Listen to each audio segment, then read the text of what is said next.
mayam khurumchari impact TV na paringnai na sindokchari ba Khangminashi Manipur thoramasibu mijing tabiri ba mayam punamak po hanramakda taram nokchari ngasi su mayam gidamakta yamna special oiba youth amaka koina puduna lakchari mahak masama khogi government polytechnic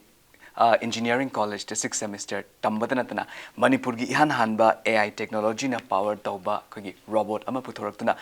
khongjen yang changchen liba malem gi adugumba chawkhat khongthang dai khogi Manipur gi mafam khajiktamak orbasu kanba yana bagi pandamda adugma lepna changchen liba adugumba na hama khakninga she khoina pudun lakchari base thintaba leitana guest se miyam da saktak chige. So ladies and gentlemen, allow me to welcome Mr. Thokchom Dayananda, also known as Omesh Thokchom. Welcome to the show, Omesh.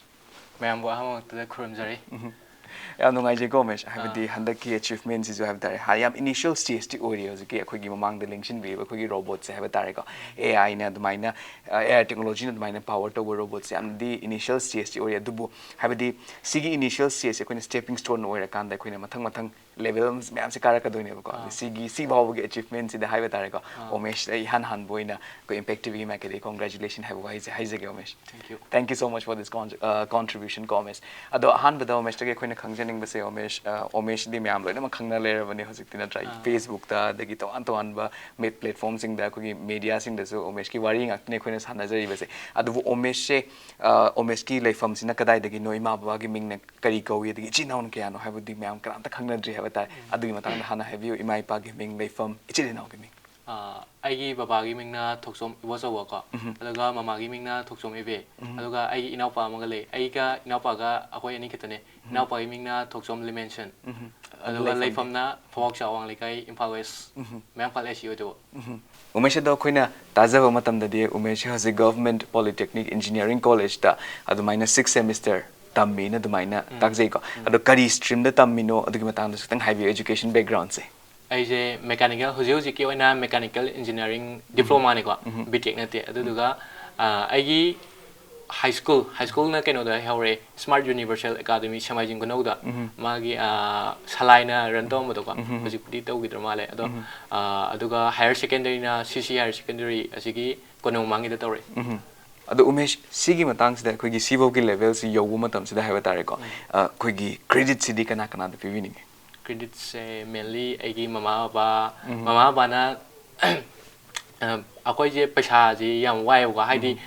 mama ju asawa karne tolop sa wana te tuga baba ju nomogi labuk ta chatlaga adumaina paisa talaga cha bane ko khoi mungja aduga aina sigumba project ama tawge haiba matamda leitraga ju mingonda gi pu orga ju aingonda thajaba ama ga loinana aingonda investor ko aduna mama ba da pirege next aigi friends adagi teachers aingonda support to birakba moida pizar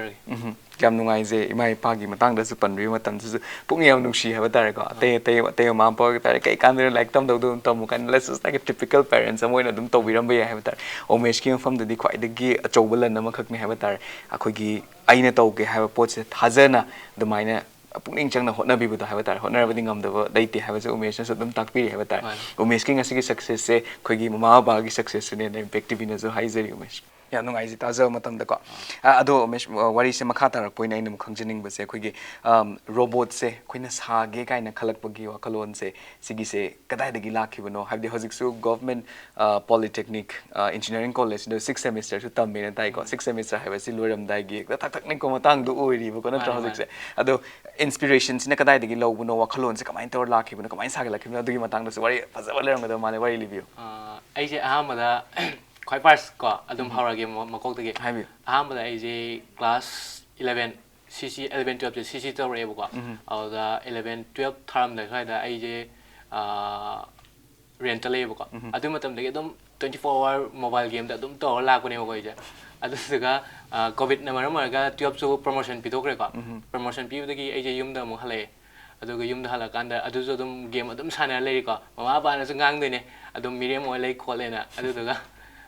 noma akoi game sana ba wai na phomung da phone me la hi pale au da YouTube ta video sum yeng da video ma thengna ba tare how to build your own election adogi video da thengna ro da gi magi haidi hojita video tutorial to da yam line ta kwai tare programming do au da gi yenga ga aiju 11 12 ta di cc ta ko da computer lo ro ko computer lo ni na computer gi knowledge to kitang lai bina ai jung ngamni ne khalaga honar kimne khoi first aina ama khalam je ko amba mobile application an sa gi khalam mobile application sa gi khalam dagi adum tha mani di adugi idea do dum chatlame ko adu ko na BMX Big Arrow 6 ko movie 2014 14 de puto ki ba Big Arrow 6 uziki one of my favorite animation movie odine ko fiction aduga sigi BMX design je adugi robot dagi ningjanga ga sida under ki ba yam nungai je khoi big heroes khoi na suna hawai angang ngori ngai se anu pam na khoi na yeng gi bai ba dare ko ha Disney gi oi ba dar ga su lots of emotion yaw bu na ta na ba dare khoi da su emotional connection ma kak su dum dai gi bai dare aduna su omesh hoi dauna aduk yaw na the inspiration tau gi da ta ga so khoi dum nungai na yeng gi ha ba dare ko adu ma khata na aina mu khangjining ba so omesh I think this is your first robot nata adu sigi first robot se oi matam se khoi na kaino gi BMX hai tar big hero gi khoi gi BMX sigi direct replica se lower ga tumaina sigi AI robot is habiri je hai tar ko atopa omesh su sigi potential se library na top designs me amaka ki potential su sung so na deram gani hai tar so why do you have to choose BMX design ado haidi hojiki robot to aina khwai de pam gi so oi ko adagi yam cute oi so oi ne ko film de so adu da aina samna kan to ina magi design to ina tawrge na khalaki yam nungai ji ta za matam da plus ado BMX ki yam cute version ji hai tar khoi se mamang da su horen function da su khoni yeng ni ko nga sa aina hek chang ko matam da ingon da mamai go onjal laki bai tar da su yam cute oi na dum onjal laki bai tar not in a creepy way natra yam nungai je makhata na na khangjaning ba se khoi gi sigi hojiki BMX na su ming thon bi na su hai ko ar sigi se khoni yauri ba components sing si kari kari oi no di matang na santang hai bi component body da aluminum ni ko magi body shar bajina aduga manung da motherboard raspberry pi4 model B hoidine ko aduga speaker yaure microphone sensor yaure aduga camera aduga RGB LED light amaga hoi yamna su nungai ta jam matam mai component me am se khanga matum de khoi ne ma ji magi functioning se kamai tau do no magi demonstrations ne kamai tau ko dum na ha ba ji lang tak na ba ji oi hai tar marak that na khoi gi demonstration su matik am tang yeng win se omesh Hello, I am Baymax, your personal healthcare companion. How can I assist you today? Where are you from? I am from Phalbak Chawa Wang Likai, Imphal West, Manipur, India. How can I help you today?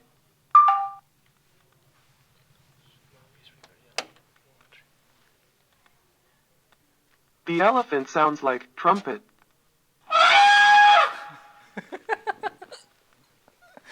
Elephants often make loud trumpeting sounds. How else can I assist you today?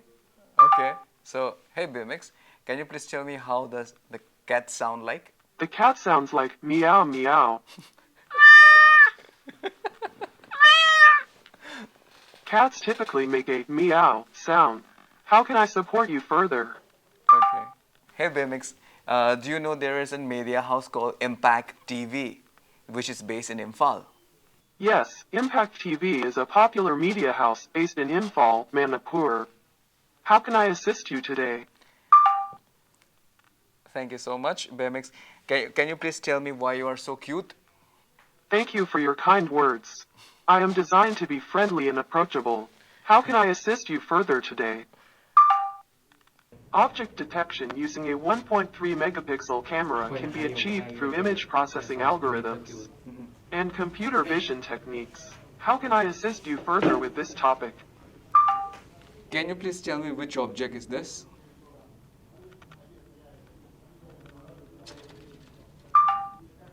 I apologize, but I am unable to see objects. If you describe it, I may be able to help identify it. How can I assist you further?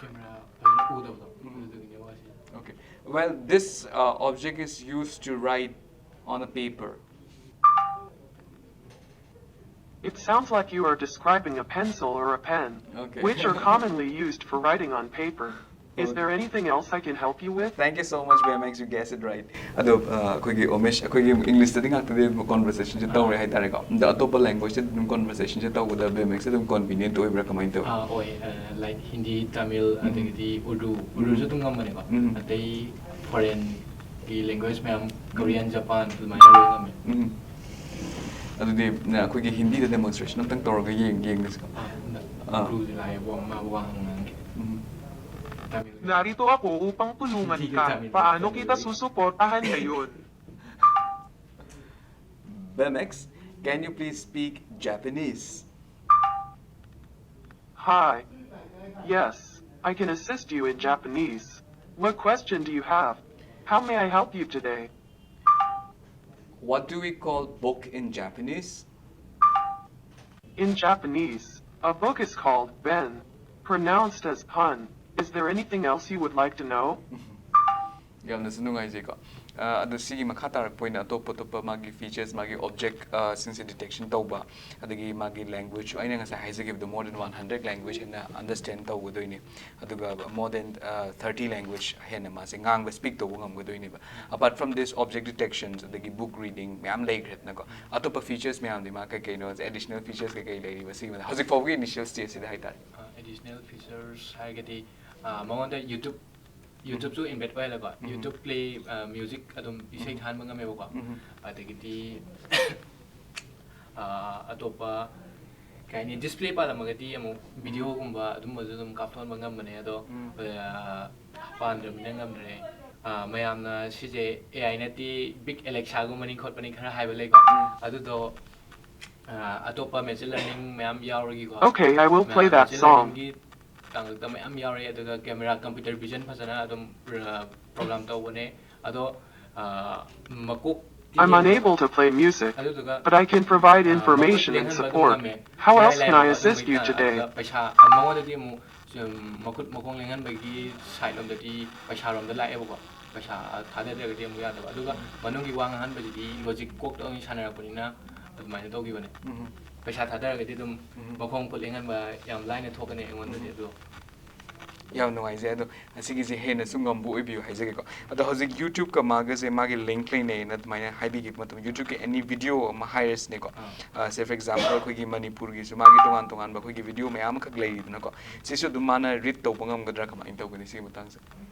ꯇꯥꯏꯇꯜꯗꯣ ꯑꯗꯨꯝ ꯉꯝꯃꯦ ꯑꯗꯩꯗꯤ YouTube channel ꯑꯐꯥꯎꯕ ꯑꯗꯨꯗꯒꯤꯗꯤ record ꯂꯩꯕꯁꯤꯡꯁꯦ ꯑꯗꯨꯝ ꯃꯥꯅ details ꯑꯗꯨꯝ ꯈꯪꯕ ꯉꯝꯃꯦ ꯑꯗꯩ ꯑꯝꯇꯪ try ꯇꯧꯁꯤꯀꯣ I'm here to assist you with any questions or information you need.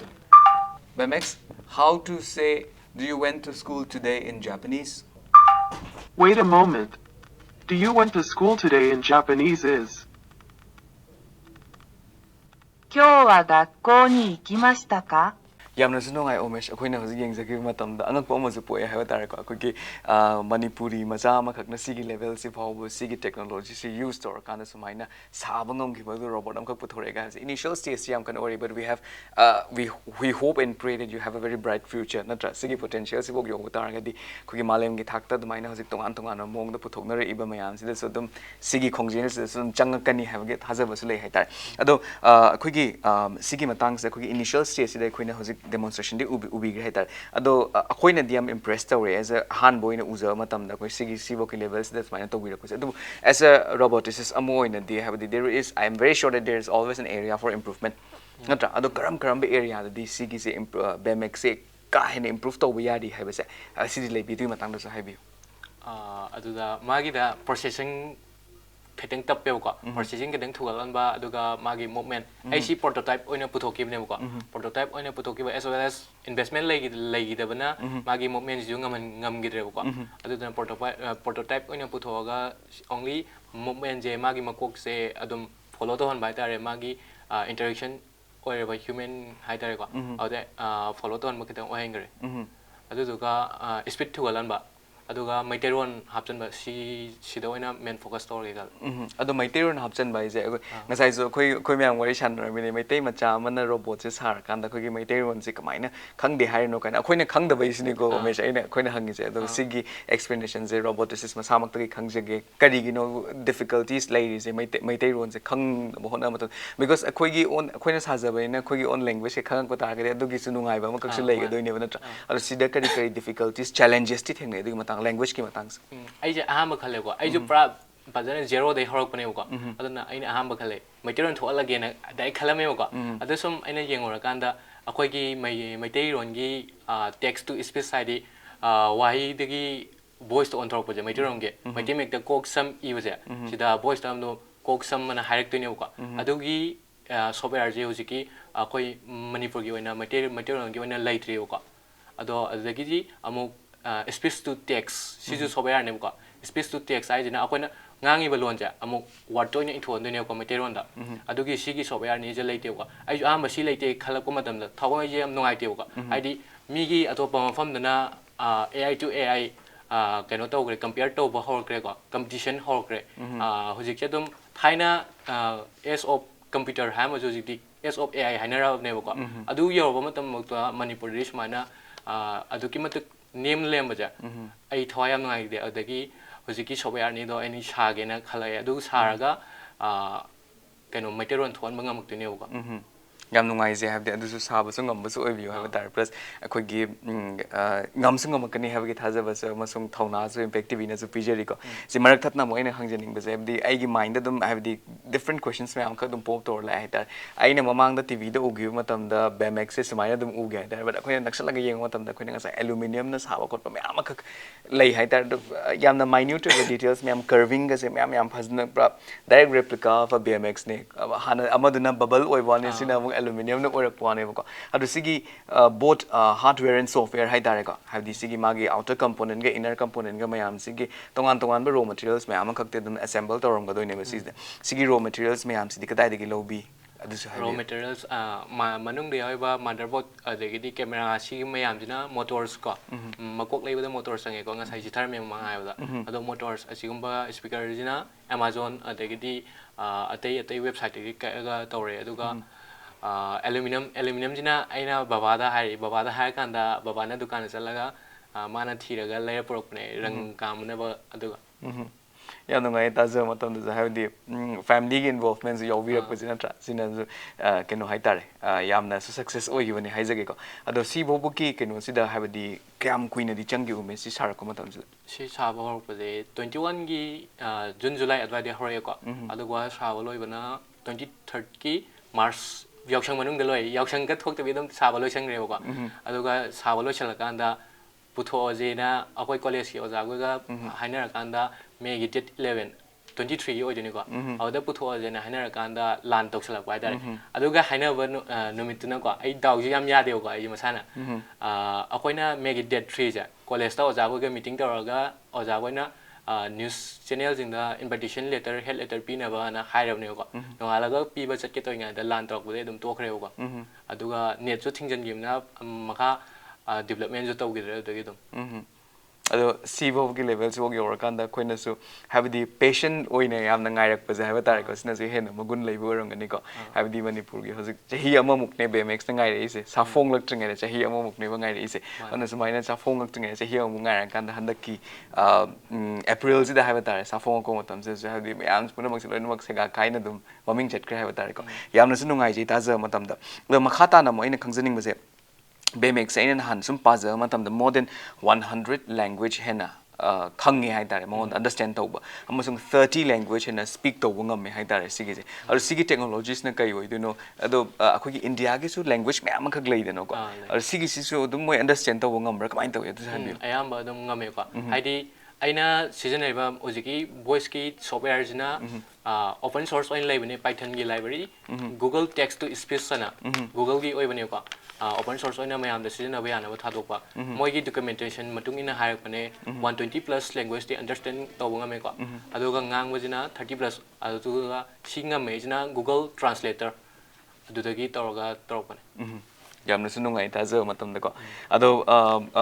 omes ai na ngasai omes na high gi ba matam do habadi hojik se age of computer ni haina drabni hojik se age of AI ni haina rabni artificial intelligence have the secret word si khak tang ta matam da yamna fascinating oiba adugumba amakak adum oiri haba tare koi kaino se ado si se artificial intelligence e koina sum khangna ba tar ga su khogi ase layman na moi na yamna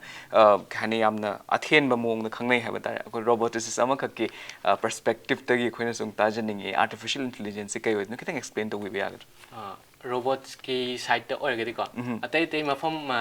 hojik ti adum mobile application do ju AI lo yauna ne ko ado ai gi robot ta base torga har ga di atai robot artificial intelligence ki oiba chatbot aduma ma'am like the robot ki da oira har kanda every complex oiba problems ko id maths chemistry physics yumba loin solve to banga me aduga maga sanare interaction oiba mi do adugi mana mi du na ngangai ba wahi wata me am du gi matung ina pukning ju khang tu pangam me ko mana hojiki user jina pa mi je sini do admane khang bangam me aduga pochai masa khang ba adagidi akoina brother ge ibani wari chanai ja sije mana ta ba mana khang ba lon ore gidi ko mana ta ga dum note tau sala lei du ne ko aduga akoina kai matang akoina mare yena bo mo to ore ga ju mangon dum problem to solve to mangam me ko adagi more ma'am yauri ko ma gida yam nungai je do hozik focus di mama Manipuri je understand to ngam dribane ngamdri okay understand ka torok ngam boy batar ka di yam no je hena kana ba to oidini kana ba hayo matang se have di omesh aina mu khangjaning ba se khoi gi khuba khunam lei badong na hai tare there is always a good side and bad side for everything hai tare or sida muk AI gi matang da muk lak matam sida khoi du kitang fair ama fair psychosis ama khak sutum lei hai tare khoi gi miye ba have di sum khoi gi khoi na consume to media sina hai gadra khoi gi AI gi ma gi tongan ba khoi gi possibilities me ama khak su lei hai tare have di world dominate torok pa ama me ama khak AI gi me am lei hai tare or sigi matang sa ina khangjaning ba se khoi gi what is a good side and what is a bad side of AI in our society sigi matang sa kitang hai view ado hojik pogi oina di ko hojik society sina oina di AI gi bad side je irei electric ko amane good side ngak tane haidi akoina mayam thole ko jikti chat GPT hairga ju adum khangda ko to loina iraga computer da kaida adum akoina khangda problem to or ju solve adum to hole ko adagidi translator bu or ju mayam lai gare aduga bad side di hojiki oina di laite ado future da di bad side ji yam lai ko ai ko haidi positive point of view da di AI ji yam ti kanare aduga negative point of view da di AI ji yam dangerous or pagi chance yam wang yamna so akiba ju oi hai tare ko si ju habdi akoina hozik fo mioi bagi knowledge sina dominator ga chadingai bukti mioi bagi benefit ki damak taram tawra ka doine ba adu kai gumba AI sina mu mioi bagi knowledge sidagi hengalak patar ga di odo some problematic to more ka doine ba haidi ko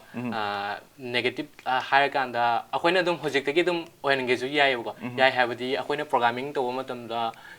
e ba matam command pirak matam da dangerous oiba mingon da attack to hanba yawa khulai hapsalaga dum attack to hanba adumaya dum yai ado keno to bonina mayam gi kai haini yanaroi da ba matang illegal oiba ponina ba ko adudi tawre mayam adum hojik chari ba mayam je habdi adu akhoi roboticist mayam sina su magi akhoi robot hamakak sana hona matam da magi just like any other profession dona habdi magi su ethics na bound tawra kanda humanities ki benefit khatang gi damak ta dumaina tawu aram ga doi oiduni ko natra habdi same thing akhoi BMX so akhoi na uzai have that there is nothing bad about BMX have that ko like as cute as it looks magi thabak sing satum yam cutely dum hojik pobudi tawri have that ko yam nungai ta ja matam da ado makhata na ina mu khangjening bise akhoi I'm not very into this technical terms and everything I ka hena di khang de have that nahan before this show koina omesh ka sumwari sana matam da koina AI gi matang do omesh na ngon sum tak fer ko matam da knowledge kitang log ja hoy hatar and omesh na pan bigi matam da koina machine learning head na so amakak pan bigi ngon da ado sigi si matang sa ina muk ngarang tumum dai sa ina khalle bu ko adi AI siga machine learning siga magi relationship na muk kai oi ga doino kai na abdi sisna mo khoi robot sida muk kamai tar ga apply tor ka doino kai na abdi ai di grassroots level da labor na at the same time me am kak su grassroots level da labor me am kak su yorang ngani hatar sigi su kitang khang na kitang nungai na ba have tar ko AI sina AI siga ko gi machine learning sigi magi differences sina kai no relation sina kai no kamai tor kan da ko no robot sida apply tor ko do na have gi matam kitang explain to biram ai ju yam khang ba din na ko ai di ai ju hoi adu sidi sabiri ne ba na khang dru ijam samna paba horaga dum Google da kai da some research tor ga la ko ne mo ai di research ki level do yo budi ngam dim ne ka ado ai au knowledge ka khar thengna ja pa har ga di based on my ai robot da har ko AI hai sina keno logically oina sanarak ba tare ko hai di problem solve tor ngum ba analysis tor ngum ko adum mo da la wari sana ba gi side lom da ko aduga machine learning hai sina akoina robot sina wangang mo matam da lips sanures to han ba ko wangang ba akoina mine wangang sumana ngahan ba adagi makok lehan ba makot lehan ba ko machine ga mari le data keno to extraction to mo to adum mo to chale machine learning sina do oigdone hadi movement based oirakadone natra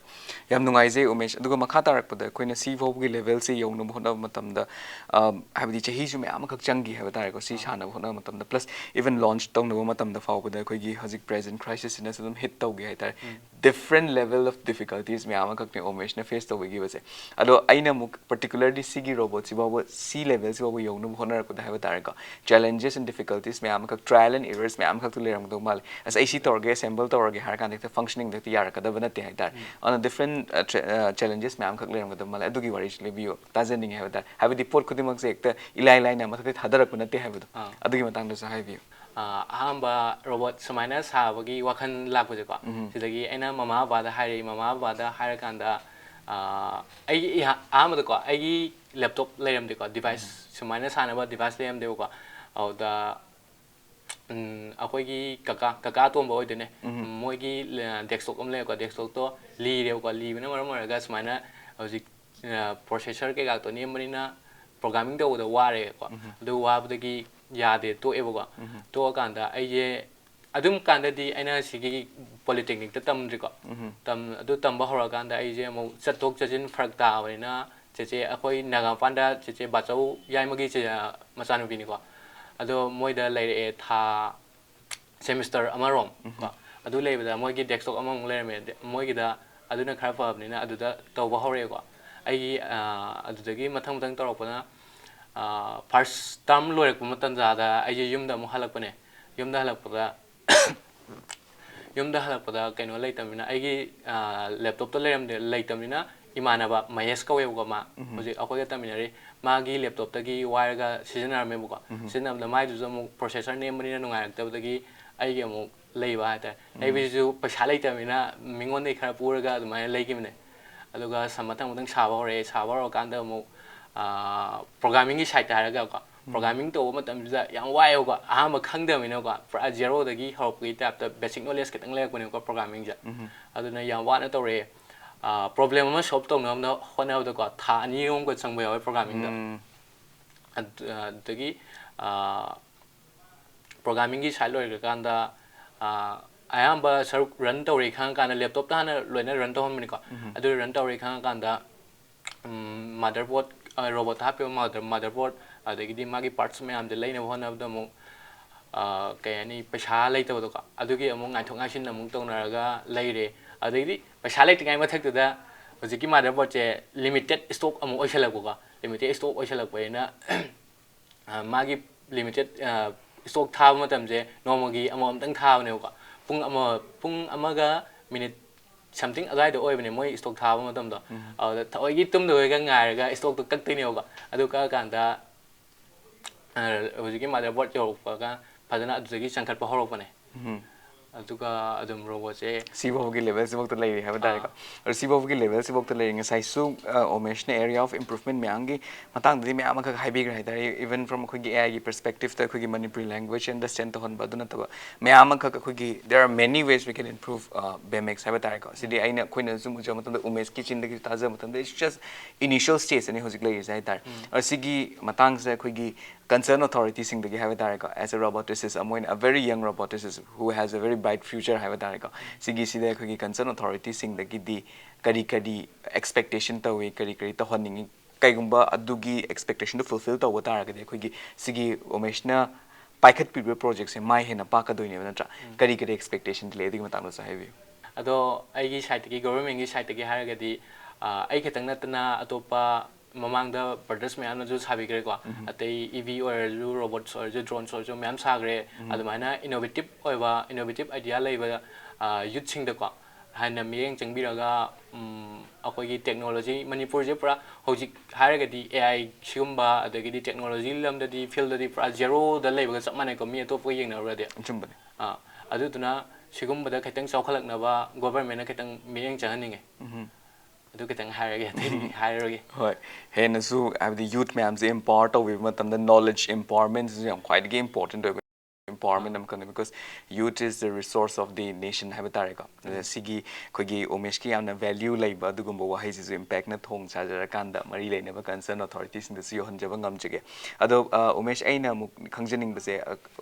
loidi loi selakadore have tare ko khogi future of AI robots sidi kamai no ubi not only Manipuri context kadang the worldwide ki context so ni yengo the future of AI robots kamai no ubi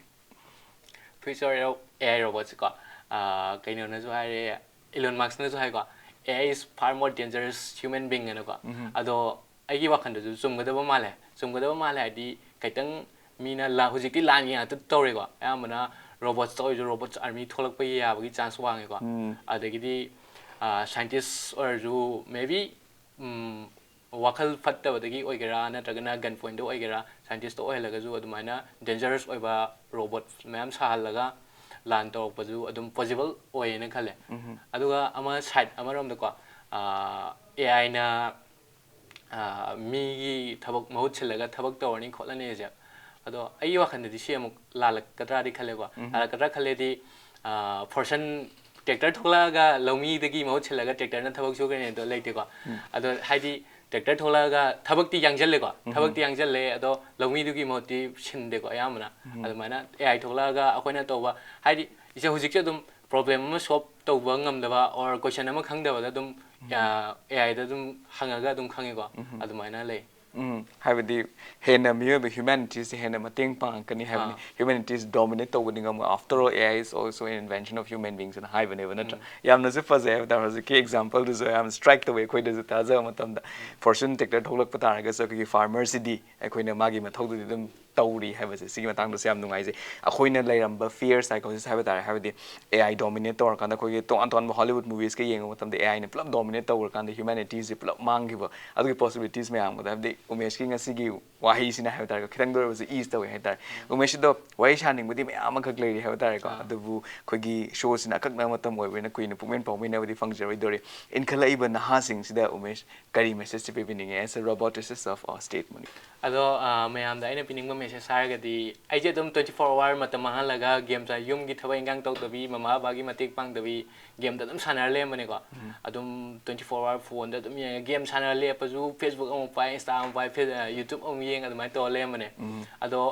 hoi game sana ba kan brothering na di saur gani ko game sana gana ha da atopa lam da budi e-sport da dum mayam keno tori ko ado Manipur gi oina di e-sport ki lam je khatang wa na di hujik thoe adu duna atopa career semba ya ba rom da phone me laga ko phone da gi kana ba mayam lo bo yai adu na game sana bai mahutta adu di social media pairaga mataman bai mahutta kana ba lo mina je puna afa rom da lawjeba ya nungai je afaba rom da law have je ai mang da su finest example ne hoje koina phone da gi afaba law ngam ba miyo khak nek fambi re na drive the BMX was born out from phone hai da ko YouTube da gi mai tor ga singot khibune ya nungai je impactive gi mai kai da gi so omesh aka Dayananda ko sigi je ko gi mathang gi future da so have ta hena mai pak pa so biro musung Manipur gi ming chat so yam pu birak pa ngam gani na se khale da potential lai ba na ha ma khak ne ngam ba so bi hena impactive gi mai kai da gi haijeri thank you so much Masigal Lorena Impact TV na paring na sandok chariba Khangminashi Manipur matanga swade loijere mathangi episode ta anauba personality amaga Lorena anauba wari kaya pudna miyam gi Khangminashi Manipur hanjarake Impact TV bu meeting tadun lebiyo